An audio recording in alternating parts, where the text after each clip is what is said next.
বিশ্বাস করবি না, এক গরিব মহিলা 5,000 টাকা লোন নিয়ে এখন নিজের দোকান চালায়। এটাই তো মাইক্রো ক্রেডিট ভাই।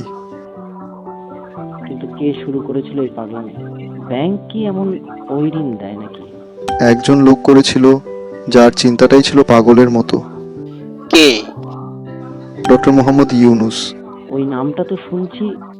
শুধু শুনেছিস? সেজন্যই সে পেয়েছে নোবেল শান্তি পুরস্কার। হোয়াট? একজন ব্যাংকার শান্তির নোবেল? কারণ সে প্রমাণ করেছে অর্থ দিয়েও শান্তি আনা যায় যদি সেটা পৌঁছায় সঠিক মানুষের কাছে। মানে ওই গরিব মহিলার মতো লোকদের কাছে? হ্যাঁ ভাই, ওই এক একটা ছোট লোনই হাজার হাজার স্বপ্ন গড়েছে। এই লোকটা তো আসলে বিপ্লব ঘটিয়ে দিয়েছে। তাই তো বলি, নাম জানলে হবে না, গল্প জানলে গর্ব করবি।